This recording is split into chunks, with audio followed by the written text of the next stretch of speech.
انسانی زندگی جو ہے وہ تو صرف دکھوں سے اور تکلیفوں سے عبارت ہے۔ اسی کو غالب نے بھی کہا ہے، آپ نے یہ شعر غالب کا میں نے بہت سے دروس میں سنا ہوگا کہ قید حیات و بند غم اصل میں دونوں ایک ہے۔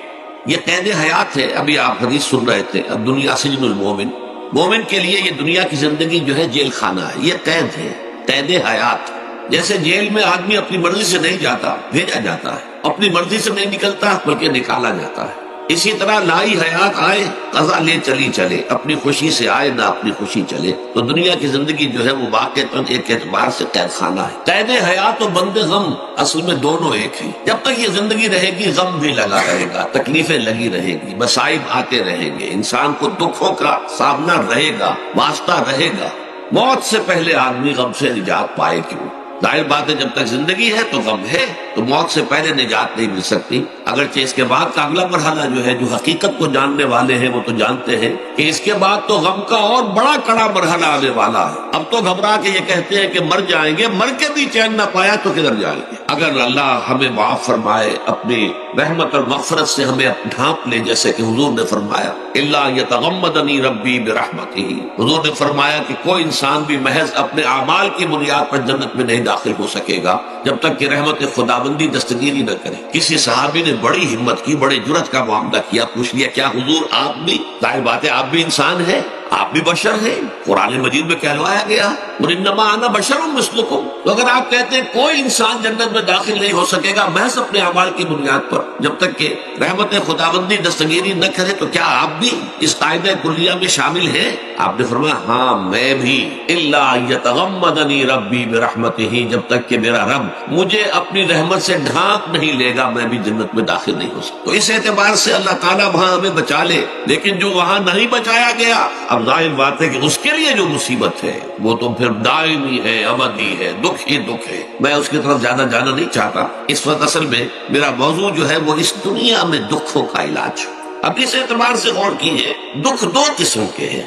قرآن مجید پر جتنا میں نے غور کیا، دکھ ایک تو وہ ہے کہ جو ناگہانی طور پر آ جاتے ہیں، اس میں ہماری کسی غلطی کو دخل نہیں ہوتا۔ وہ کوئی آفت سماوی ہے، کوئی زلزلہ آ گیا ہے، ابھی آپ کو معلوم ہے بھوج جو قصبہ تھا گجرات اسٹیٹ کا انڈیا کا پورا ختم ہو گیا، اس میں بہت سے مسلمان بھی تھے۔ جب کوئی آفت سماوی آتی ہے تو وہ ظاہر بات ہے کہ پھر سب کے سب لوگ اس کی لپیٹ میں آ جاتے ہیں۔ زلزلہ آ گیا، کوئی اور طوفان آ جائے، جیسا کہ کئی مرتبہ آپ نے اخبارات میں پڑھا ہوگا، اس سال امریکہ میں بہت طوفان آئے ہیں، مشرقی ساحل پر بار بار طوفان، وہاں بھی لوگ مرتے ہیں، وہاں بھی چھتیں اڑ جاتی ہیں، وہاں بھی تباہی جو ہے آتی ہے۔ اس حوالے سے ایک تو ہے وہ ناگہانی آفات، آفت ارضی ہو یا آفت سماوی ہو، زلزلہ ہے یا آفت ارضی ہے، طوفان آ گیا ہے، کوئی سائیکلون آ گیا یا آفت سماوی ہے، یا کوئی آسمان سے بڑا سا پتھر آ جائے۔ آپ کبھی کبھی اخبارات میں پڑھتے ہوں گے کہ ایک بڑی چٹان پاس سے گزر گئی، بہت بڑی خلائی چٹان جو ہے زمین کے قریب سے ہو کر گزر گئی، زمین بچ گئی، ورنہ اگر وہ زمین سے ٹکرا جاتی تو نہ معلوم کتنا بڑا یہاں پر تباہی کا معاملہ ہو۔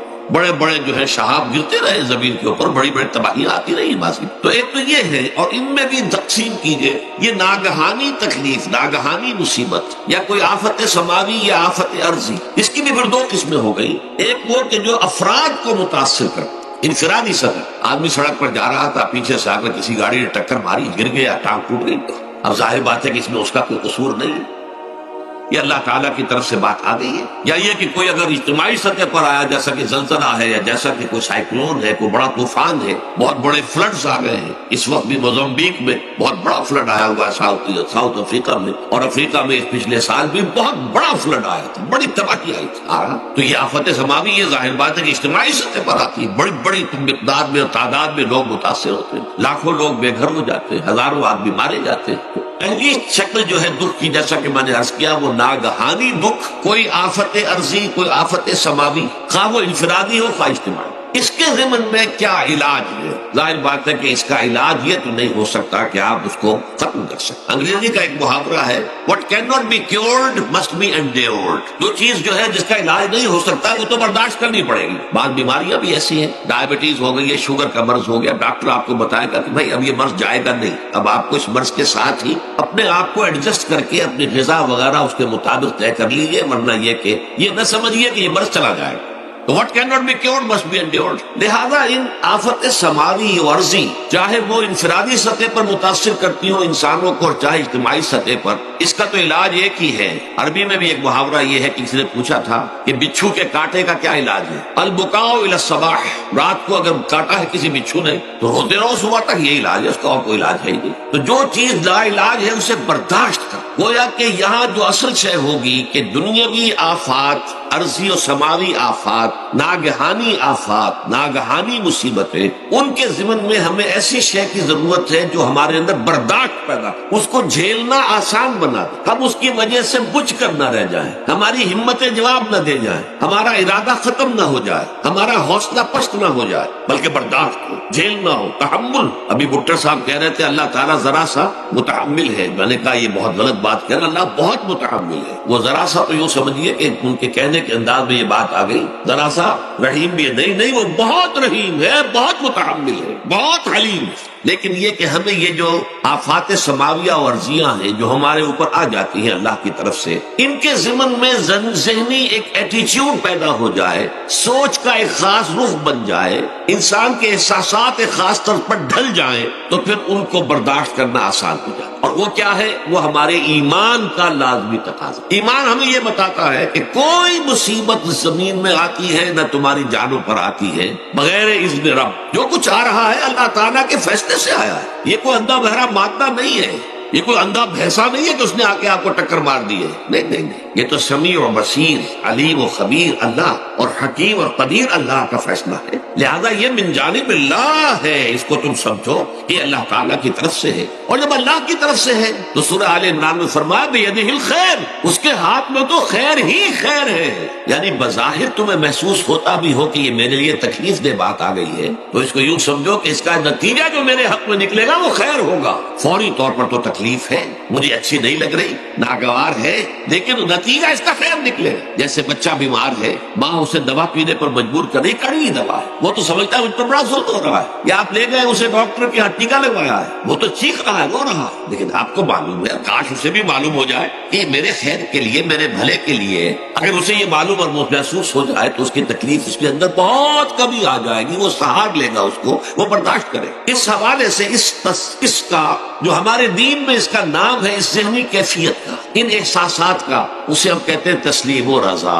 جو کچھ آ رہا ہے اللہ کی طرف سے آ رہا ہے، لہذا سر تسلیم خم ہے. اے اللہ ہم قبول کرتے، رضا ہر حال میں تیری رضا پر راضی، جو تیرا فیصلہ ہے ہمیں بصر و چشم قبول ہے. تسلیم و رضا، ہم بھی تسلیم کی خو ڈالیں گے. بے نیازی تیری عادت ہی صحیح، اللہ تو بے نیاز ہے، لیکن اے اللہ تو ہمارے لیے جو بھی تکلیف کا تو نے فیصلہ کیا، ہم تسلیم کی خو ڈالیں گے. عادت پیدا کر لیں گے اپنے اندر کہ ہر ساقی ماریخ عین الطافس، کہ میرا ساقی میرے پیالے میں جو کچھ ڈال دے اس کا لطف و کرم ہے. یہ مقام رضا ہے، یہ ایمان کا ایک ایسا تقاضا ہے کہ جس کو ہم کہیں گے ایمان کی حلاوت، ایمان کی مٹھاس. اگر آپ کا منہ کڑوا ہو جائے تو آپ چینی کھاتے ہیں تاکہ منہ کا ذائقہ ٹھیک ہو جائے. اگر تکالیف کی وجہ سے، دکھ کی وجہ سے آپ کے احساسات کے اندر کوئی خرابی پیدا ہو رہی ہے، یہ جو مقام رضا ہے یہ اس کے لیے قند ہے، یہ اس کے لیے چینی ہے، یہ اس کے لیے شہد ہے، یہ اس کی تلخی کو ظاہر کر دینے والی شیء ہے کہ اللہ تیری رضا پر راضی، راضی برضائے رب. اب اس کے ضمن میں سمجھیے، یہ تو اصولی بات میں نے آپ کو بتا دی. اس کی 3 کیفیات ہو سکتی ہیں کیوں اللہ کی طرف سے یہ چیزیں آتی ہیں. سب سے پہلی شے ہے، اب وہ جو آیات میں نے سنائی تھی وہ سن لیجیے پہلے ترجمہ. سورہ تغابن میں فرمایا ما صاب من مصیبت الا باذن اللہ. دیکھو کوئی مصیبت تم پر نہیں آ سکتی، نہیں آتی مگر اللہ کے اذن سے. ومن یؤمن باللہ، اور جو شخص اللہ پر ایمان رکھتا ہو، یہدی قلبہ، اللہ اس کے دل کو ہدایت دے دیتا ہے، اس کے دل کو سکون عطا کر دیتا ہے. وہ راضی برضائے رب ہو جاتا ہے، اس میں شکوہ نہیں رہتا، اس میں شکایت نہیں ہوتی، اس میں تلخی نہیں ہوتی. کیوں ہو گیا، کیسے ہو گیا، کیوں ہو گیا، نہیں ہونا چاہیے، نہیں. یہ سارا جو پیچ آدمی کھاتا رہتا ہے نا، اندر ہی اندر وہ جو پیچ کھا رہا ہے، یہ سب پیچ سے نجات نہیں گئی. برو کشید سے پیچا کے ہستمود مرا، چے اقدہا کے مقام رضا کشود مرا. یہ پیچ کھانا جو ہے، پیچا کے ہستمود، اس سے اللہ تعالیٰ نے مجھے نجات دے دی ہے مقام رضا کے ذریعے سے. کتنے بڑے بڑے عقدے میرے حل ہو گئے اس مقام رضا سے. چے اقدہا کے مقام رضا کشود میرے تو بہت سے عقدے اس سے حل ہو گئے. اس حوالے سے ایک موٹی بات تو یہ ہو گئی، لیکن اب اس کو 3 حصوں میں تقسیم کی. پہلی بات یہ کہ یہ اللہ کی طرف سے آزمائش کے طور پر آتا. آزمائش میرا بندہ اس پر صبر کرتا ہے یا نہیں، یا میرے خلاف بکواس کرنے پر آمادہ ہو جاتا، اللہ تو ایسا ہے، اللہ نے تو ہم پر کبھی کرم کیا ہی نہیں ہے، اللہ تو ظالم، معاذ اللہ معاذ اللہ معاذ اللہ، کہیں ایسا تو نہیں، میرا بندہ جو ہے تکلیف کو جھیلتا ہے میری وجہ سے، یہ سمجھ کے کہ اللہ کی طرف سے آئی۔ یہ صبر جو ہے یہ بہت بڑی کامیابی ہے اگر انسان کو حاصل ہو جائے، اور اس صبر کے نتیجے میں دو اور باتیں پیدا ہوتی ہیں۔ یہ مضامین علیحدہ علیحدہ دروس کے اندر آتے رہے ہیں، لیکن آج ایک نئے عنوان کے تحت جمع ہو کر آ رہے ہیں۔ پہلی بات یہ ہوتی ہے کہ یہ امتحان کا نتیجہ کیا نکلتا ہے کہ آپ نے ایک امتحان پاس کیا تو آپ کے اگلے درجے میں ترقی ہو جائے۔ 5ویں کا امتحان پاس کر لیا نا تو 6ٹھی میں جائیں گے، اب 6ٹھی کا امتحان پاس کریں گے تو 7ویں میں جائیں گے، 7ویں کا پاس کریں گے تو 8ویں میں۔ درجہ بدرجہ انسان کی دینی، ایمانی اور روحانی ترقی کا ذریعہ یہ آزمائش میں، جتنا اس میں صبر ہوگا، جتنا اس میں تسلیم و رضا جو ہے آپ حاصل کرتے جائیں گے تو آپ کے درجے بلند ہوتے چلے جائیں گے، آپ کا امتحان کڑے سے کڑا آئے گا، بڑے سے بڑا آئے گا، مشکل سے مشکل تر آئے گا۔ ایک وقت میں ایم اے کا امتحان بھی آپ کو دینا ہوگا، ایک وقت میں ہو سکتا ہے پی ایچ ڈی کے لیے تھیسس آپ لکھیں، پھر اس کے اوپر جو ہے ٹیم بیٹھی ہوئی اور آپ سے وہ بحث کرے، جرا کرے آپ سے، وہ بھی کرنا ہوگا۔ لیکن یہ کہ اگر پرائمری ہی میں فیل ہوگا تو اس کا سوال ہی پیدا نہیں ہوتا کہ کبھی آپ ایم اے کا یا پی ایچ ڈی کا تھیسس بھی لکھیں۔ اور اسی کو دوسرے انداز میں کہا گیا ہے قرآن مجید میں، وَلِيُبْلِيَ الْمُؤْمِنِينَ مِنْهُ بَلَاءً حَسَنًا۔ اصل میں ابلا کہتے ہیں، بلا یبلو جو ہے عربی زبان میں آتا ہے آزمانا، خلق الموت والحیات لیبلوکم ایکم احسن عملا، یہی معنی ابتلا کے میں، ابتلا یبتلی آزمانا۔ ابلا یبلی جو آتا ہے باب افعال سے، اس میں آتا ہے کسی کو کسی تکلیف میں ڈال کر اس کو نکھارنا، کہ اس کا جوہر نکھر جائے، اس کے اندر جو خیر ہے وہ اور چمک جائے، لوگوں کو بھی معلوم ہو جائے کہ یہ شخص اس مقام کا اہل ہے، اس کے اندر یہ صلاحیت ہے، اس میں یہ قوت موجود ہے۔ تو یہ گویا کہ اہل ایمان کی صلاحیتوں کو نکھارنے کے لیے اور ان کے درجات کی ترقی کے لیے بھی اللہ تعالیٰ دنیا کے اندر یہ مصیبتیں اور امتحانات جو ہیں آزمائش کے حوالے سے افراد پر بھی اجتماعی طور پر بھی لاتا ہے۔ اور ایک اس کا اور بھی ہے، اہل ایمان پر اس طرح کے ابتلاء و آزمائش کی ایک نوعیت اور بھی ہے، اور وہ یہ ہے کہ جو بھی آپ سے غیر ارادی طور پر یا یہ کہ آپ نے کوئی گناہ ارادی طور پر بھی کر لیا، اللہ تعالیٰ اس کی سزا اسی دنیا میں دے کر آخرت کی سزا سے محفوظ کر دیتا۔ گویا کہ اس سے بڑا خیر کیا ہوگا؟ یہاں کی سزا کیا ہے؟ جھیل لیا آپ نے، بخار آ گیا، ٹانگ ٹوٹ گئی، چلیے 3 مہینے آپ بستر پر پڑے رہے نا، اور کیا ہوا؟ کچھ نہیں۔ لیکن یہ کہ آخرت کی سزا ملتی ہے، بہت عظیم ہو، لہذا کفارہ بناتا ہے اللہ تعالیٰ گناہ، ان جو بھی گناہ ہو گئے ہیں، غلطیاں ہو گئی ہیں، ان کا کفارہ اللہ تعالیٰ بندہ مومن کے لیے، حضور کی ایک حدیث ہے، اس کا متن مجھے اس وقت یاد نہیں ہے، کہ مومن کا معاملہ عجیب ہے، اسے کوئی تکلیف پہنچتی ہے صبر کرتا ہے، وہ اس کے گناہوں کا کفارہ بن جاتا ہے، اور اگر کوئی خوبی ملتی ہے اس پر اللہ تعالیٰ کا شکر ادا کرتا ہے، اس کے درجات بلند ہو جاتے ہیں۔ تو یہ معاملہ جو ہے اللہ تعالیٰ کی طرف سے بندہ مومن کے حق میں خیر، کہ در حقیقت اس کے ان گناہوں کی پاداش کہ جو اس نے یہاں کر لی ہے یہی دنیا میں دے کر دھو دیا جائے، پاک کر دیا جائے۔ جیسے آپ کو معلوم ہے دھوبی جو ہے کپڑے کو بھٹی میں چڑھاتا ہے، گرم پانی میں ڈالتا ہے کہ ڈالتا ہے تاکہ اس کا میل نکلے، اس کے آگے پٹکتا بھی ہے ذرا اس کو تاکہ وہ میل اچھی طرح چھٹ جائے اس سے۔ اسی طرح اگر دنیا میں ہمارے میل چھٹ جائیں، دنیا میں اگر ہمارے گناہ دھل جائیں تو یہ بڑے نفع کا سودا ہے، بڑے نفع کا سودا ہے، بڑے نفع کا سودا ہے۔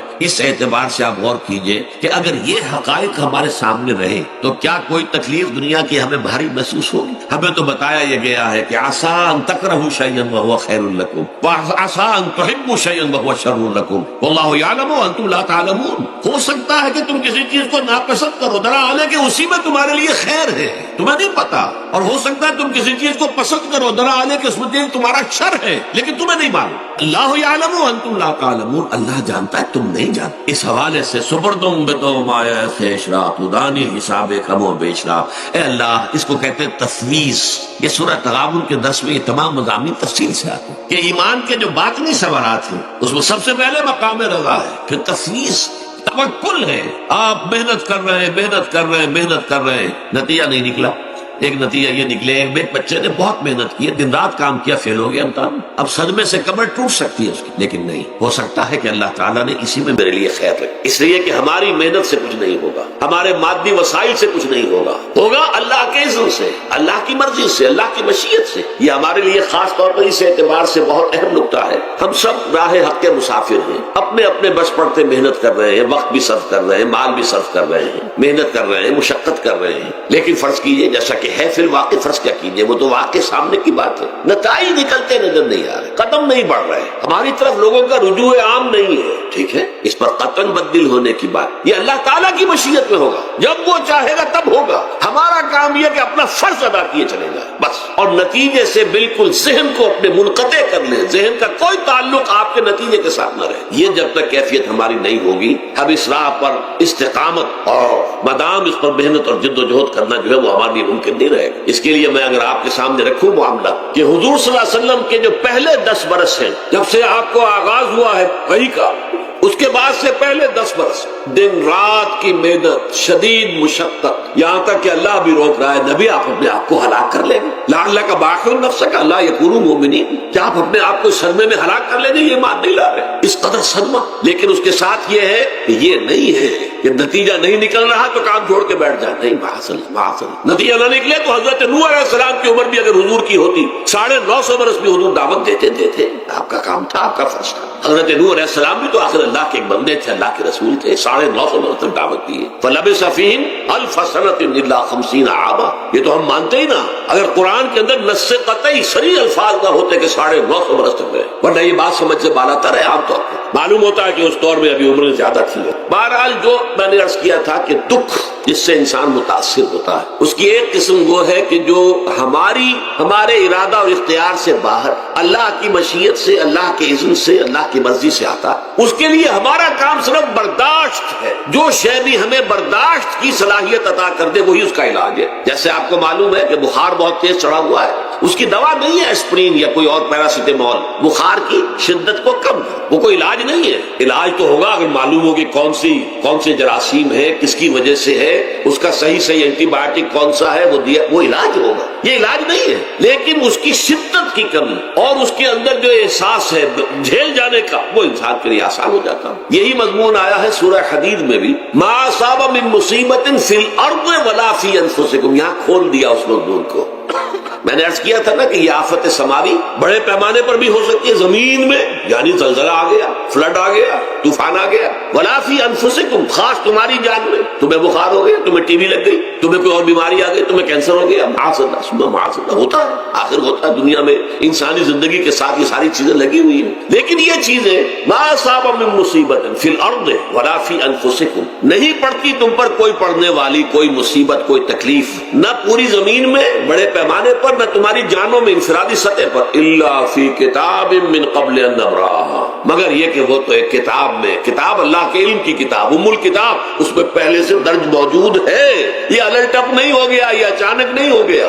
آپ اچانک سمجھتے ہیں کہ صاحب میں تو جا رہا تھا، اچانک ٹرک نے آ کے مجھے دھکا مار دیا، اچانک کوئی شے یہاں نہیں ہوتی، اس کائنات میں پتہ تک نہیں ہلتا جب تک کہ اس نے رب نہ ہو، اچانک کا کیا سوال؟ تو در حقیقت جو ہوتا ہے وہ اللہ تعالیٰ کے علم میں پہلے سے ہے، علم کامل، ما کان وما یکون، جو کچھ ہوا ہے، جو کچھ ہوگا، مستقبل، ماضی، کل کا کل، آنے واحد میں اللہ کے علم میں موجود، لہذا یہاں اچانک کچھ نہیں ہوتا، جو بھی آیا ہے اللہ کے علم سے آیا، اور یہ پہلے سے اللہ کے علم کے اندر موجود تھا، لکھا ہوا تھا، الا فی کتاب من قبل ان نبراها ان ذلک علی اللہ یسیر، یہ تمہیں تو مشکل نظر آئے گا لیکن اللہ پر بڑا آسان ہے، اللہ کا علم کامل، ما کانا ما یکون کو آدھی ہے، لیکن لا تاسوا علی ما فاتکم، تاکہ تم افسوس نہ کیا کرو ان چیزوں پر جو تم سے چھوٹ جائیں، جاتی رہیں، چھن جائیں، کوئی موقع تھا ہاتھ سے نکل گیا، کوئی دولت تھی اس پر ڈاکہ پڑ گیا، کوئی اور مصیبت ہے وہ آ گئی، کوئی عزیز فوت ہو گیا، اکلوتا بیٹا تھا فوت ہو گیا، وغیرہ وغیرہ، ما فاتکم، فات سے ہی فوتیدگی ہے نا،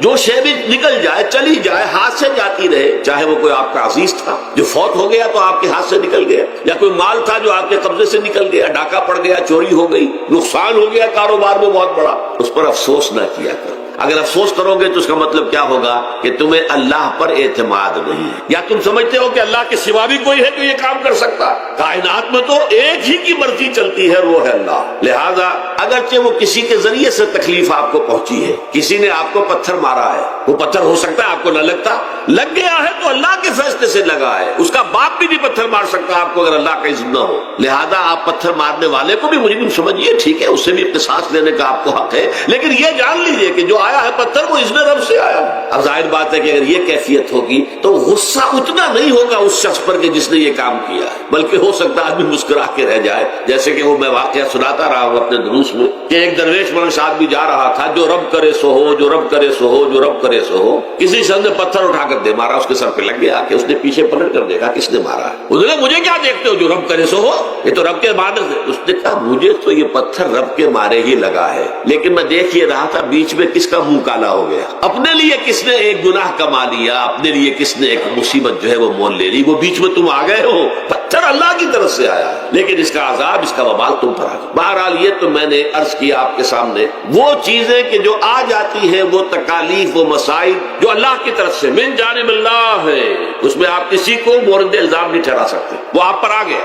دوسری تکلیفیں وہ ہے جن کے لیے فارسی میں کہتے ہیں خود کردہ، اپنے ہاتھوں جو مصیبتیں آتی ہیں۔ اس کے لیے میں نے آپ کو سورہ شورى کی آیت سنائی، ما اصابکم من مصیبت فبما کسبت ایدیکم ویعفو عن کثیر، جو مصیبت بھی تم پر آتی ہے انسانوں، وہ تمہارے اپنے ہاتھوں کے کرتوتوں کی وجہ سے آتی ہے، اور ابھی تو اللہ بہت سی چیزوں کو تو معاف بھی کرتا رہتا ہے، ہر تمہاری غلطی پر پکڑتا نہیں ہے، ہر خطا کے اوپر تمہیں سزا نہیں دیتا ہے، کوئی سزائیں معاف بھی کرتا رہتا ہے، عفو و درگزر سے بھی کام لیتا ہے، بہت متحمل اور حلیم بھی ہے، بہت رحیم اور غفور بھی ہے اور کریم بھی ہے، لیکن یہ کہ یہ جان لو کہ ایک مصیبتیں وہ ہے جو تمہاری اپنی پیدا کرنے بما کسبت ایدیکم، تمہارے اپنے ہاتھوں کی کمائی، یہ کون سی خود کردہ، یہ در حقیقت ہے اجتماعی نظام جو انسان بناتا ہے، اس اجتماعی نظام کو غلط کر کے اگر اس نے اپنے لیے مصیبتیں کھڑی کر لی، مصیبت ہے لیکن یہ مصیبت تمہارے اپنے ہاتھوں کی لائی ہوئی ہے، تم نے نظام غلط بنایا ہوا ہے، تم نے دولت کی تقسیم غلط کی ہوئی ہے، اللہ نے تو رزق پیدا کر دیا اور سب کے لیے کافی ہے، یہ تم نے کیا ہے کہ ایک طرف کچھ لوگوں کے کھتے بھرے ہوئے ہیں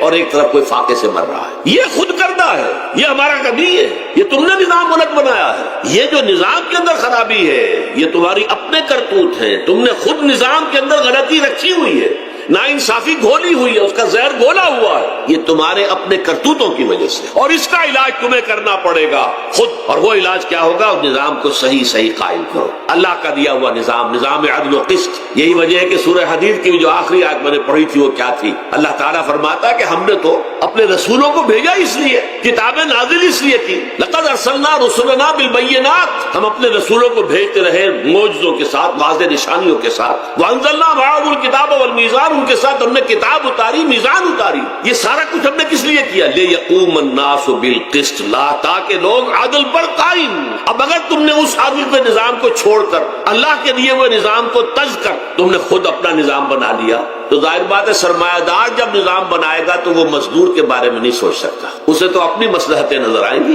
اس کے سامنے تو اپنا نفع ہوگا، جتنا زیادہ سے زیادہ نفع کما لو، جتنا ان مزدوروں کا خون نچوڑ سکو نچوڑ لو۔ زمیندار نظام بنائے گا تو وہ بیچارے کاشتکار مزارے ہاری اس کی مصلحت نہیں دیکھ سکتا، وہ تو کہے گا مجھے اپنے بچوں کو انگلستان بھیجنا ہے تعلیم کے لیے، مجھے اپنے لیے جو ہے اسلام آباد میں بھی بنگلہ بنانا ہے اور پری میں بھی بنانا ہے، اور پھر مجھے تو ایئر کنڈیشن بنگلے چاہیے ہر جگہ پر، وہ تو اپنے مصلحت کو دیکھے گا۔ وہ غریب کے ساتھ کیا بیت رہی ہے جو دن رات کی محنت اور مشقت کر رہا ہے، جس نے ہل چلایا ہے، جس نے بیج ڈالا ہے، جس نے پانی دیا ہے، جس نے فصل کی دیکھ بھال کی ہے، جس نے پھر فصل کاٹی ہے، اس کے لیے تو بمشکل 2 وقت کا گزارا، وہ بھی بمشکل، اور اس کے علاوہ نہ اس کے بچے کے لیے علاج معالجے کی کوئی سہولت ہے، نہ اس کی اولاد کے لیے تعلیم کی کوئی کا بندوبست ہے، لیکن یہ کہ اسی کی محنت کے نتیجے میں عیش اڑا رہا ہے وہ زمیندار اور جاگیردار، ان کے محل ہیں، ایئر کنڈیشن ہے، ان کے بچے انگلستان اور امریکہ میں تعلیم حاصل کرتے ہیں، اب آگے بڑھ کر انہوں نے کارخانے دار بھی وہ بن گئے، وہی لوگ ہیں جو اعلیٰ تعلیم حاصل وہ کرتے ہیں تو وہی بیوروکریٹس بنتے ہیں، انہی میں بڑے بڑے افسر آئیں گے، عام آدمی جو ہے وہ تو شاذ نکل آتے ہیں، کچھ لوگ بہت ذہین بچے بھی ہوتے ہیں، غربا کے بچے بھی ہوتے ہیں، کبھی کبھی نکل آتے ہیں، لیکن وہ تو کوئی 1-2 دانے ہوں گے ایسے جو بہت ہی انتہائی طور پر غیر معمولی طور پر ذہین ہو، عام بچہ کہاں کرے گا، کیسے جائے گا، لہذا وہ پیچھے رہ جائے گا، وہ جونیئر کلرک ہوگا یا بہت تیر مارے گا سینئر کلرک ہو جائے گا، اپر گریڈ کلرک ہو جائے گا لوور گریڈ کلرک سے بڑھ کر، اللہ اللہ خیر صلی اللہ، یہ کمشنر کون ہوں گے، ڈپٹی کمشنر کون ہوں گے، یہ تو ظاہر بات ہے اسی، سیکریٹری کون ہوں گے، یہ 22 گریڈ والے کون ہوں گے، 21 گریڈ والے کون ہوں گے، ان کی اکثریت انہی لوگوں میں سے ہوگی۔ اس حوالے سے یہ جو غلطی، یہ جو دکھ ہے، یہ دکھ تمہارا اپنا پیدا کرتا ہے، اور خود کردہ رہا علاج نہیں، اس کا علاج اور کچھ نہیں ہے جب تک کہ تم خود اپنے طرز عمل کو نہیں بدلو گے۔ اب یہ جو دکھ ہے میں اس میں سے چند کو آپ کے سامنے گنوانا چاہتا ہوں۔ دیکھیے، سب سے پہلا دکھ جو دنیا میں انسان نے خود پیدا کیا سماجی سطح پر، یہ پیدائشی طور پر نیچ ہے اور یہ پیدائشی طور پر اونچا ہے، یہ مسلی ہے اور یہ سید ہے۔ ہمارے ہاں تو پھر بھی اللہ کا فضل ہے کہ اتنا زیادہ فرق و تفاوت نہیں۔ ہندوؤں میں یہ شودر ہے اور یہ برہمن ہے، علم حاصل کرنا برہمن کا حق ہے، شودر کا حق ہی نہیں ہے۔ اور شودر کے کان میں اگر اشلوک بھی پڑ جائے کہیں بغیر ارادے کے، کہیں جا رہا تھا اور کہیں گیتا کے اشلوک ہو رہے تھے، اس نے سن لیے، تو اس کی سزا کیا ہے؟ سیسا جو ہے اس کو پگھلا کر اور وہ اس کے کان میں ڈال دیا جائے تاکہ سماعت ہی ختم ہو جائے۔ دنیا میں یہ کس نے کیا بھائی؟ یہ خود انسان نے کیا۔ یہ ظلم انسان اپنے اوپر ڈھا رہا ہے، یہ اونچ نیچ اس نے خود بنائی ہے۔ ہمارے ہاں بھی ہے، اتنی نہیں ہے۔ مسلی کا کیا مقام ہے آپ کے معاشرے میں؟ سید کچھ بھی ہو، بدماش ہو، زانی ہو، سید ہے، اسے تو جھک کر اس کے گوڑے کو ہاتھ لگائیں گے۔ لیکن یہ کہ دوسرا شخص جو ہے مسلی، کتنا ہی نیک ہو، بھلا ہو، پارسا ہو، وہ برابر کو جو ہے چارپائی پر بھی بیٹھنے کا حقدار۔ یہ ساری اونچ نیچ ہم نے پیدا، اللہ نے نہیں کیا تھا۔ اللہ نے تمام انسانوں کو مساوی پیدا کیا۔ اللہ کے رسول یہ فرما کر گئے، لا فضل لعربی علی عجمی ولا لعجمی علی عربی ولا لاحمر علی اسود ولا لاسود علی احمر الا بالتقوی کلکم بنو آدم وآدم من تراب۔ دیکھو، کسی عرب کو کسی اجمی پر فضیلت نہیں ہے، کسی اجمی کو کسی عرب پر کوئی فضیلت نہیں ہے، کسی گورے کو کسی کالے پر فضیلت نہیں ہے، کسی کالے کو کسی گورے پر فضیلت نہیں ہے، الا بالتقوی۔ یہ اگر فضیلت ہے تقوی، کون خدا ترس زیادہ ہے، کس کے اخلاق زیادہ بلند ہیں، کون نیک اور پارسا زیادہ ہے، کون لوگوں کی خدمت زیادہ کرتا ہے، اس کے اعتبار سے درجہ بلند ہوگا۔ پیدائشی طور پر تمام انسان بالکل مساوی۔ پھر ہمارے معاشرے میں جو ظلم ہوتا ہے، دو طبقات ہیں جو حضرات سورہ نساء پڑھتے ہیں، اس میں سب سے پہلے دو طبقات جو کہ گرے ہوئے تھے اس معاشرے میں اور آج بھی گرے ہوئے، ایک یتیم اور ایک عورت۔ ان دونوں کے لیے ابتدائی سے سورہ نساء کے اندر جو ہے احکام آئے تو ان کے بارے میں آئے۔ یتیموں کو ان کا مال ہڑپ کر جانا، ان کو دھکے دینا۔ ارأیت الذی یکذب بالدین فذلک الذی یدعو الیتیم ولا یحض علی طعام المسکین۔ تم نے کبھی غور کیا اس شخص پر جو کہ جزا و سزا کا منکر ہے؟ وہی ہے کہ جو یتیم کو دھکے دیتا ہے۔ یتیموں پر ظلم ہوتا ہے، وہ آپ کے معاشرے میں پستے ہیں، پٹتے ہیں، ان کا کوئی والی وارث نہیں، ان کی طرف سے کوئی پوچھنے والا نہیں، وہ بولنے والا نہیں۔ اور پھر یہ کہ اگر اس کا باپ کو مال چھوڑ گیا ہے تو وہ چچا کھا جائیں گے، کوئی اور ولی کھا جائیں گے، ختم کر دیں گے، ہڑپ کر جائیں گے۔ جس پر قرآن مجید کہتا ہے کہ ان الذین یاکلون اموال الیتامی ظلما انما یاکلون فی بطونہم نارا۔ یقیناً وہ لوگ جو یتیموں کا مال ناحق ہڑپ کرتے ہیں وہ اپنے پیٹوں میں آگ کے انگارے بھر رہے ہیں۔ بس یصلون سعیرا۔ اور یہاں تو دنیا میں جو آگ کے انگارے ہیں وہ محسوس نہیں ہو رہے، آخرت میں ایک طرف وہ آگ کے انگارے ظاہر ہو جائیں گے جو اندر سے جلائیں گے، اور ایک طرف جہنم کی آگ باہر سے جلائے گی۔ یہ دو طرفہ جلن جو ہے ان کو برداشت کرنی پڑے گی۔ ظاہر بات ہے یہ ہمارا اپنا کیا ہوا ہے، یہ اللہ کی طرف سے نہیں ہے، یہ ہم نے نظام غلط بنایا ہے، ہم نے اطوار اپنے برے کر لیے۔ اور دوسرا طبقہ خواتین کا، عورتوں کا۔ سب سے بڑا ظلم اس معاشرے میں کیا ہے؟ جو بچپن ہی سے احساسات کے اوپر ایک بوجھ بن جاتا ہے بچیوں کے، کہ بیٹے کو افضل سمجھتے ہیں، بیٹی کو جو ہے گھٹیا سمجھتے ہیں۔ اس قدر ناانصافی، اس قدر ناانصافی۔ اسی باپ کے نطفے سے بیٹا بھی ہے اور بیٹی بھی ہے، اسی ماں کے رحم میں بیٹے نے بھی پرورش پائی ہے، بیٹی نے بھی پرورش۔ بعضکم من بعض، قرآن کہتا ہے تم سب ایک دوسرے میں سے ہو، کوئی افضل نہیں، کوئی گھٹیا نہیں۔ اللہ تعالیٰ نے، اللہ کے نبی نے کسی بیٹے کی پرورش پر کوئی اجر و ثواب نہیں بتایا۔ ہاں، 2 یا 3 بیٹیوں کو پال پوس کر، تہذیب سکھا کر، پھر ان کی شادی کر کے ان کے گھروں میں پہنچا دیا، جنت کی ضمانت اللہ تعالیٰ دے رہا۔ اور سب سے بڑی بات یہ کہ سب سے زیادہ محبوب انسان حبیب اللہ محمد ہے صلی اللہ علیہ وسلم، اور محمد کو اللہ نے بیٹے نہیں دیے بھی تو لے لیے، بیٹیاں دی، 4 بیٹیاں دی۔ اور کتنی محبت کرتے تھے محمد صلی اللہ علیہ وسلم کی بیٹیوں سے، خاص طور پر حضرت فاطمہ سے، وہ تو آپ سیرت میں پڑھیے کتنی محبت، کس قدر محبت۔ سب سے چھوٹی تھی شاید اس لیے۔ بہرحال پہلی بات یہ ہے بچپن ہی سے وہ دعویٰ پڑھنا شروع ہو جاتا ہے بچیوں کے ذہنوں پر کہ ہم کو گھٹیا ہیں، ہمارے بھائی بڑھیا ہیں، ہمارے والدین جو ہے ان سے زیادہ محبت کرتے ہیں، ہم سے نہیں کرتے۔ پھر شادی میں اکثر و بیشتر لڑکیوں کی مرضی کا کوئی خیال نہیں کیا جاتا۔ یہ ظلم ہے جو ہم کر رہے ہیں، لڑکی کی مرضی کے بغیر، اس کے اذن کے بغیر، اس کی اجازت کے بغیر کوئی شادی نہیں ہو سکتی۔ زبردستی وہ بھیڑ بکریاں نہیں ہے کہ جس کے ہاتھ چاہا آپ نے بیچ دیا، معاذ اللہ سما معاذ اللہ سما معاذ اللہ. یہ ضرور ہے کنواری بیٹی ہے تو سلسلہ آپ نے پوچھا اور وہ خاموش رہی، بس یہ بھی کافی ہے. البتہ یہ کہ اگر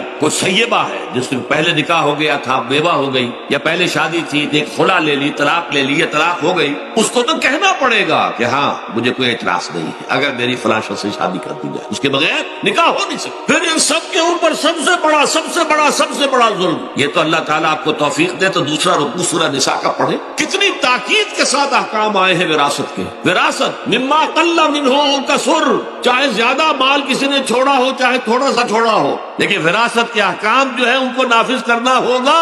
نصیبا مفروضا، یہ اللہ کی طرف سے حصے ہیں جو مقرر کر دیے گئے ہیں. لیکن ہمارے معاشرے میں کون ہے جو بیٹیوں کو دینے کو تیار ہو اور بہنوں کو دینے کو تیار؟ مجھے تو حیرت ہوئی تھی، مالا کنڈ میں آپ کو معلوم ہوگا ایک دفعہ بڑی تحریک چلی تھی شریعت کے نفاذ کی. مولوی صوفی محمد صاحب بڑے نیک آدمی ہیں، بہت، اس میں کوئی شک نہیں. 80,000 کا مجمع لے کر جلوس لے کر وہ چل پڑے تھے اسلام آباد کی طرف. جیسے ابھی اکرم آوان صاحب نے دھمکی دی تھی کہ 3 لاکھ میرے پاس ہیں، لیکن وہ 3 لاکھ میں سے وہ تو ان کے ہاں جمع جو ہوئے مشکل 5 سے 6,000 آدمی جمع ہوا تھا. لیکن یہ تو 80,000 کو مالا کنڈ سے لے کر اور دریا اٹک تک تو پہنچ گیا تھا. اللہ کا بندہ 80,000 کا تھا، وہاں رک گئے. لیکن ان سے بھی جب میں نے جا کر بات کی کہ مولانا شریعت آپ نافذ کروانا چاہتے ہیں، لیکن کیا آپ بچیوں کو بھی وراثت کا حق دینے کو تیار ہیں؟ کیا نہیں، یہ تو رواج کا معاملہ ہے. میں نے کہا لا حول ولا قوت الا باللہ. اگر یہ رواج کا معاملہ ہے تو باقی چیزیں بھی رواج کی ہے. پھر شریعت بدل چکی ہے، اب شریعت کا رواج نہیں رہا، ساری شریعت چھوڑ دی جا. لیکن ان کی نیکی کی بات ہے یہ کہ پہلے توجہ کبھی ان کی ادب نہیں ہوئی، لیکن میری یہ بات جو ہے ان کو لگ گئی ان کے دل کو. اگلی مرتبہ جب ان سے ملنے گیا تو انہوں نے کہا کہ اب میں نے بیعت لینی شروع کی ہے لوگوں سے کہ وہ اپنی بیٹیوں کو بھی حق دیں گے، وراثت کے اندر تقسیم کر کے دیں گے حصہ. لیکن یہ کہ اس وقت تک انہوں نے کہا تھا ابھی کل 28 آدمیوں نے بیعت کی ہے. وہ 80,000 سے بیعت یہ لینی آسان کام نہیں ہے. 80,000 کو جوش دلا کر شریعت کے نام پر لا کر ٹکرا دینا یہ آسان کام ہے، لیکن 80,000 سے یہ بیعت لینا کہ پورے شریعت پر عمل کریں گے یہ بہت مشکل. یہی تو وجہ ہے ہمارا قافلہ اگر سست گام ہے تو کیوں ہے؟ ہم یہ کہتے ہیں کہ پہلے میدان میں آنے سے پہلے اپنی ذات پر اپنے گھر میں دین نافذ کرو، پھر باہر نکلو. اپنی معاش اور اپنی معاشرت پر اسلامی شریعت نافذ کرو، پھر باہر آ کر اسلام کا نعرہ لگانے کا تمہیں حق پہنچتا ہے، ورنہ نہیں. اگر تمہاری اپنی ذات پر دین نافذ نہیں، چہرے پر 12 بجے ہوئے ہو، اللہ تعالیٰ کی نبی کی سنت کا کہیں آثار دور دور تک نظر نہ آ رہے ہو، روزانہ پھاوڑا چلا رہا ہو آدمی نبی کی سنت کے اوپر شیو کر رہا ہو، اور پھر وہ کہے میں اسلام چاہتا ہوں، بھائی اللہ کے بندے پہلے ذرا یہ کمی پوری کر لے. اور اگر تیرے کاروبار میں کوئی حرام شے ہے، تیری معاش میں کوئی حرام شے ہے، کوئی سودی معاملہ کیا ہو، ختم کر اس کو. اللہ کے بندے بینک کی سروس کر رہا ہے، چھوڑ اس کو. اگر یہ کام کر لو، بے پردگی اختیار کی ہوئی ہے. اللہ نے تو پردہ سکھایا ہے، اللہ کے نبی نے پردہ سکھایا، شریعت اسلامی نے پردہ رکھا. مردوں اور عورتوں کا اختلاط پسند نہیں ہے، اس پر عمل کرو، پھر آنا میدان میں، پھر دوسروں کی غلطی جو ہے بتانا اس کو کہ یہ تم غلط کر رہے ہو، مشرف تم یہ کر رہے ہو غلط کر رہے ہو، فلاں تم یہ کر رہے ہو غلط کر رہے ہو، نواز شریف تم یہ کر رہے ہو غلط کر رہے ہو. لیکن یہ ہے کہ اس سے پہلے اپنے اوپر. اسی لیے میں نے آپ کو بتا دیا وہ واقعہ کہ انہوں نے بتایا، بعد میں اور بھی آگے ہوں گے انشاءاللہ مجھے امید ہے. لیکن جب میں ملا تھا تو انہوں نے کہا تھا ابھی صرف 28 آدمیوں نے بیٹھ کی. بہرحال عورتوں کا ایک حق ہے جو حضور نے بیان فرمایا اور قرآن مجید نے بیان کیا، عاشروہن بالمعروف. عورت کا اکرام ہو، بیٹی کی حیثیت سے بھی، بہن کی حیثیت سے بھی، بیوی کی حیثیت سے بھی، اور ماں کی حیثیت سے تو سمجھو کہ جنت جو ہے وہ ماں کے قدموں تلے. الجنت تحت اقدام الامہات، فرمان ہے محمد رسول اللہ صلی اللہ علیہ وسلم کا. لہذا اکرام، عورت کا اکرام، عورت کی عزت، بیٹی کی حیثیت سے بھی، بہن کی حیثیت سے بھی، بیوی کی حیثیت سے بھی، اور ماں کی حیثیت سے بھی. عاشروہن بالمعروف، اپنی بیویوں کے ساتھ رہو بڑے طریقے پر، نیک طریقے پر، اچھے طریقے پر. حضور نے یہاں تک فرمایا خیارکم لأہلیکم وانا خیرکم لأہلی. دیکھو مسلمانوں، اے میرے صحابیوں، تم میں سے بہتر لوگ وہ ہیں جو اپنے گھر والوں کے حق میں بہتر نرمی کرتے ہیں. عورت کے بارے میں یہ بھی فرمایا، ایک مرتبہ سواری تیز دوڑا رہے تھے جو بھی اونٹ کو لے کے جانے والے تھے، جبکہ ہونج میں کچھ خواتین سوار تھی. حضور نے فرمایا دیکھو نا یہ نگینے ہیں جو سوار ہیں، ان کو زیادہ دھکے نہ لگواؤ تیز اونٹ چلا کر، ان کے ساتھ نرمی ہو، ان کے ساتھ نیکی کی جائے، ان کے احساسات کا خیال رکھا جائے، ان کے ساتھ زیادتی نہ ہو. مار پیٹ کا کیا سوال، معاذ اللہ ثم معاذ اللہ. ان کے ساتھ جو ہے عاشروہن بالمعروف، بھلے طریقے پر گزارا کرو. یہاں تک فرمایا ہو سکتا ہے کہ کسی وجہ سے تمہاری بیوی جو ہے تمہاری نگاہوں سے گر جائے، اب آپ کے دل میں اتنی محبت نہیں رہی، لیکن اللہ فرماتا ہے دیکھو ہو سکتا ہے کہ اس میں کوئی پہلو ایسا ہو، تلاش کرو، کوئی پہلو ایسا ہو بہتری کا کہ جس کی وجہ سے تلاش کر کے اس کو اپنی نگاہوں میں مرکوز کر لو تاکہ اس کے تمہارے دل میں اس کے لیے محبت دوبارہ اثر ہو، اس پہلو کی وجہ سے جو تمہاری نگاہ سے اوجھل تھا، وہ اچھائی اس میں ہے، سیرت کی اچھائی ہے۔ صورت بہت اچھی نہیں، اللہ نے سیرت اچھی دے دی ہے۔ جو کچھ دیا، جو اچھائی ہے، جو بھلائی ہے، اس کو تلاش کرو، نگاہ کو وہاں پر جماؤ تاکہ تم ان کے ساتھ اچھا سلوک کر سکو۔ اس سے آگے آئیے، معاشی میدان ہے سب سے زیادہ سخت اور سب سے زیادہ کٹھن اور سب سے زیادہ ظالمانہ نظام۔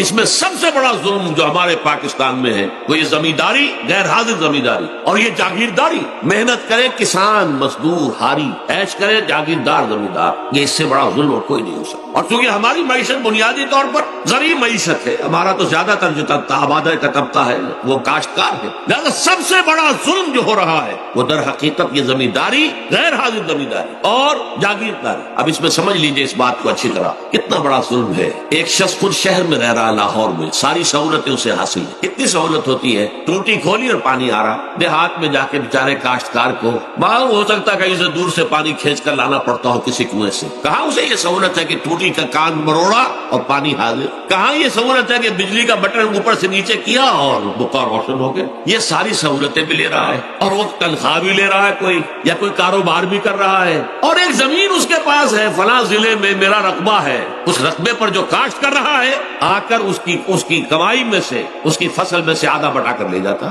کیا پہنچتا اس؟ یہ مزارعت جو ہمارے ہاں جس کو جائز قرار دے دیا گیا، یہ دور ملوکیت میں جائز قرار دیا گیا۔ بادشاہت جو ہے وہ چلتی تھی، جیسے آپ نے کل کھجورا دیکھا ہے نا، اس کے بہت سی ٹانگیں ہوتی ہیں، کل کھجورے کی کتنے پاؤں ہوتے ہیں؟ سینکڑوں۔ ایسے بادشاہوں کے یہ پاؤں ہوتے تھے، جاگیردار 3000 منصبدار، 5000 منصبدار، 20000 منصبدار، 30000 منصبدار، یہ جاگیردار بڑے بڑے علاقے ان کے پاس ہے۔ اب ظاہر بات ہے کہ وہ خود تو کاشت نہیں کر سکتے، انہیں تو مزارع چاہیے، لہذا مزارعت کے جائز ہونے کا فتویٰ دیا گیا۔ جب اسلام میں بادشاہت آ گئی، ملوکیت آ گئی اور جاگیرداری آ گئی، جو ملوکیت کے پاؤں ہیں وہ کنسلے کی طرح، کن کھجورے کی طرح اس کے پاؤں ہیں، تو وہ تو جاگیردار ہے۔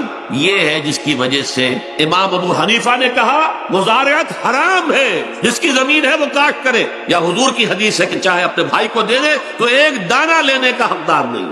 اگر تو تمہارا کوئی اور ذریعہ معاش نہیں ہے تو ٹھیک ہے، جاؤ کاشت کرو، تمہارا کوئی اور ذریعہ معاش ہے، تمہارا کاروبار ہے، تمہاری دکان چل رہی ہے، تم ملازمت میں ہو، تمہیں تنخواہیں مل رہی ہے، تمہارا پروویڈنٹ فنڈ بھی جمع ہو رہا ہے، تمہیں تو تمہارے ریٹائرمنٹ کے بعد وہ پینشن بھی مل جائے گی، اور اس کے ساتھ ساتھ تم نے یہ ظلم روا رکھا ہوا۔ زمین اگر ہے یا تو جاؤ کاشت کرو، ورنہ یہ کہ اس زمین کو دے دو اپنے کسی بھائی کو، ملکیت تمہاری رہے گی، کاشت وہ کرے گا تو جو فصل ہوگی اس کی برداشت بھی وہی کرے گا، وہی لے کر جائے گا۔ یہ فتویٰ ہے امام اعظم امام ابو حنیفہ رحمۃ اللہ علیہ، یہی فتویٰ ہے امام مالک، امام دار الحجرہ، امام مدینہ، امام مالک رحمۃ اللہ علیہ، دونوں کا فتویٰ ہے۔ اور عظیم ترین یہی دو ہیں، اولین بھی یہی دو ہیں، عظیم ترین بھی یہی دو ہیں۔ امام شافعی بھی شاگرد ہیں امام مالک کے، امام احمد بن حنبل شاگرد ہیں امام شافعی کے۔ ٹاپ پر کون ہے؟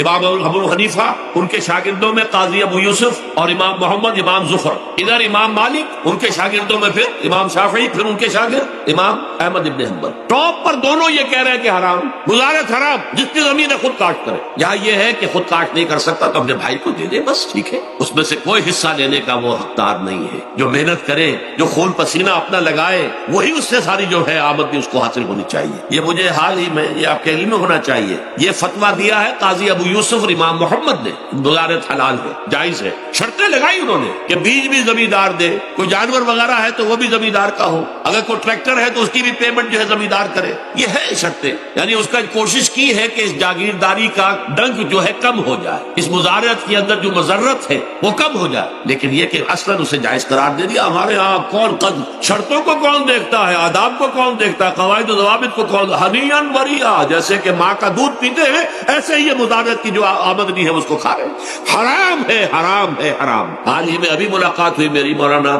زاہد الراشدی صاحب، آپ کے بہت قریب گجرانوالے میں، جو اس کی سب سے بڑی مسجد ہے، اس کے خطیب ہیں، انہوں نے بتایا ملا علی قاری نے بھی یہ لکھا، جو بہت بعد کے حنفی جو ہے وہ فقیہ ہے، کہ دلائل تو وہی ہے جو امام ابو حنیفہ نے دیے ہیں، دلائل تو ان کے ساتھ ہے، لیکن مصلحت ہے جو جس کے تحت یہ فتویٰ دیا گیا۔ یہاں تک کہ مولانا شبیر احمد عثمانی کے ساتھ دستے راز سمجھ لیجئے، ظفر احمد عثمانی رحمۃ اللہ علیہما، انہوں نے بھی یہ لکھا ہے کہ دلائل تو امام صاحب کی رائے کے حق میں جاتے ہیں، لیکن یہ کہ ہمارے ہاں تقلید کا ایسا ایک قلادہ گردنوں میں ڈال دیا گیا ہے، کیونکہ ہمارے بزرگوں نے فتویٰ دے دیا، قاضی ابو یوسف نے امام اور قاضی اور امام محمد نے، لہذا فتویٰ تو اسی پر چلے گا۔ میں نے ان سے بات کی، ان کا ڈٹ کر میں نے کہا میدان میں آئیے نا، کام کیجیے، جب تک یہ مظاہرت ختم نہیں ہوتی ہے، جب تک جاگیرداری اور زمینداری ختم نہیں ہوتی ہے، اس ملک میں کوئی سیاست صحیح آ ہی نہیں سکتی۔ یہ سیاست تو وڈیروں کا، جاگیرداروں کا، بڑے بڑے زمینداروں کا کھیل ہے۔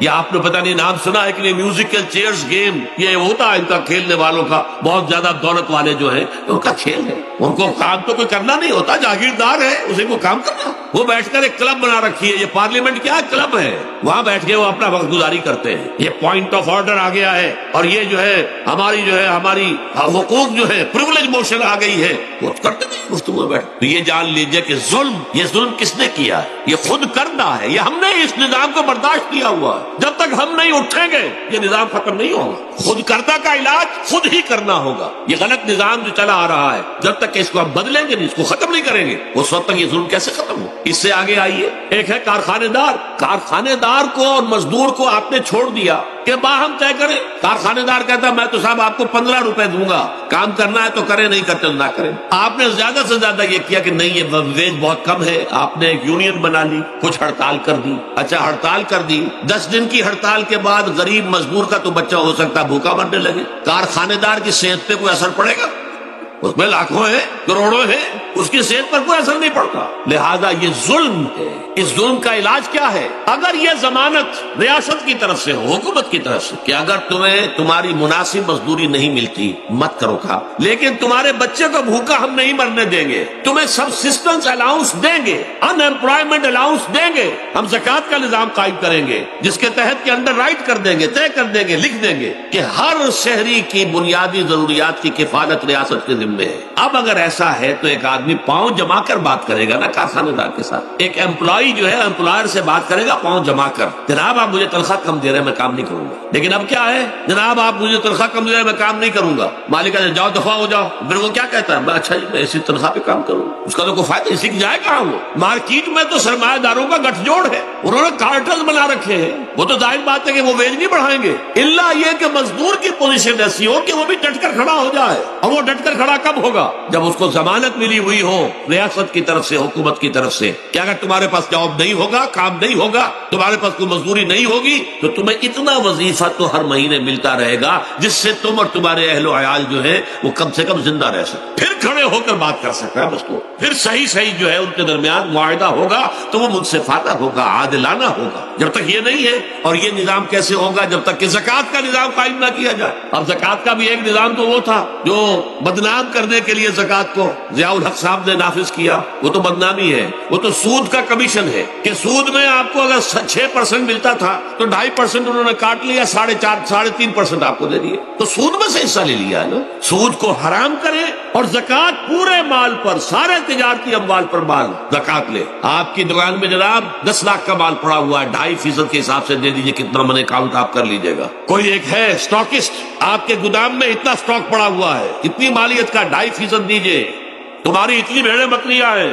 اتنی بھیڑیں اتنی بکریاں نکال دو، جب تک کہ تمام اموال میں سے زکوٰۃ نہ لیجیے۔ یہ کیا کہ بینک کے اندر جو جمع ہے اس پر سے زکوٰۃ کاٹ لی، انا للہ و انا الیہ راجعون، نام اس کا زکوٰۃ رکھا، اور خیرات کا ایک نظام بنا دیا، کچھ خیرات اور کچھ سیاسی جو ہے اپنا ہتھ کنڈا، کہ ان کے ناظمین زکوٰۃ جو بن رہے ہیں اور زکوٰۃ کونسلیں بن رہی ہیں، وہ سب کون ہے؟ جو ہمارے سیاسی طور پر ہمارے ساتھی ہیں، ہمارے ورکرز ہیں، اور پھر جتنے غبن ہوئے ہیں اور جتنا اس نے مس اپروپریشن، سب کو معلوم ہے ہمارے معاشرے میں۔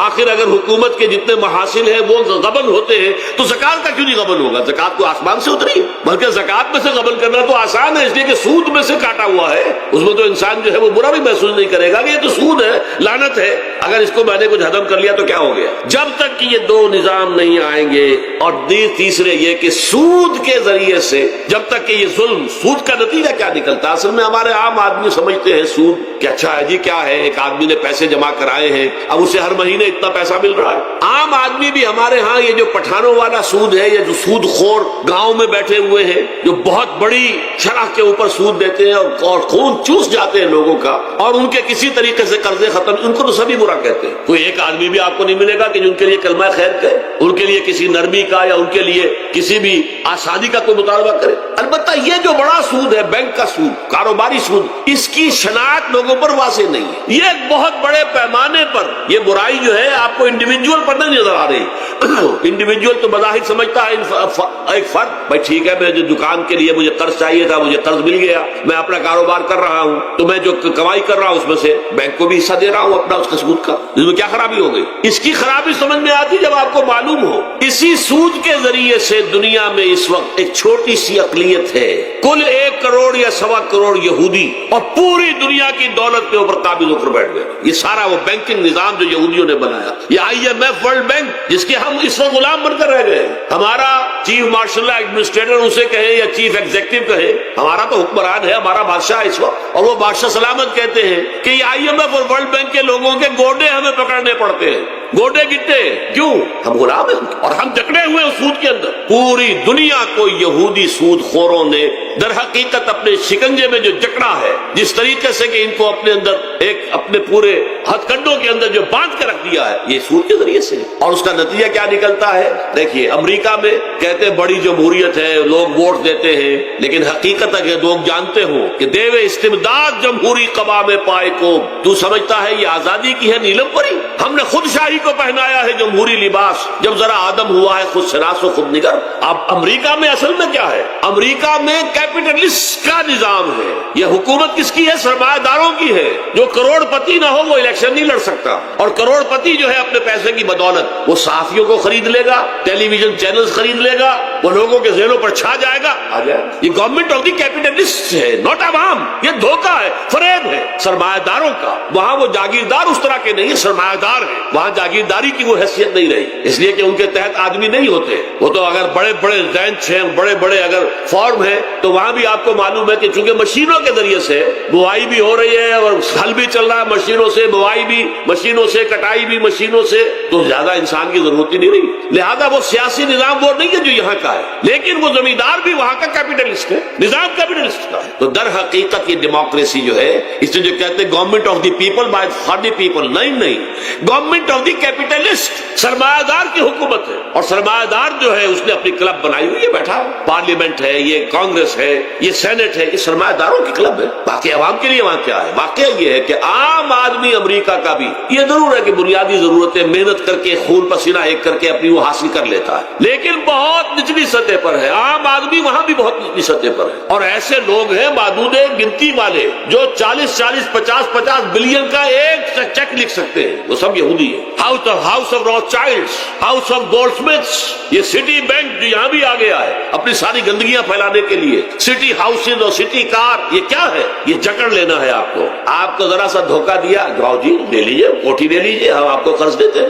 آپ پھول گئے, اتنی بڑی کوٹھی کا میں مالک ہو گیا. اب جب اس کا قرض دینے کے چکانے کا معلوم ہوا کہ میں تو غلام ہو کر رہ گیا ہوں, جو کماؤں وہ سارا کا سارا ان کی قسط کے اندر چلا جائے گا. اور اگر خدا نہ خواستہ کہیں ڈیفالٹ کر گیا تو جتنا میں نے دیا تھا وہ بھی ہضم, اور مکان وہ ضبط کر کے اور نیلام کر دیں گے. اللہ خیر.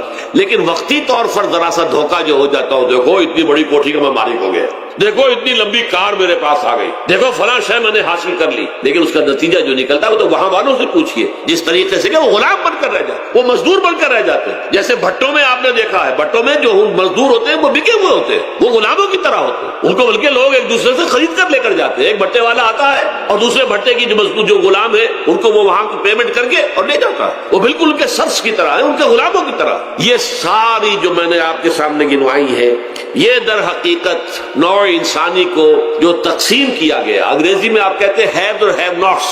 قرآن نے اس کے لیے کیا لفظ استعمال کیا؟ محرومین اور مترفین. اور ان مترفین کی وجہ سے اللہ کا عذاب آتا رہا دنیا میں.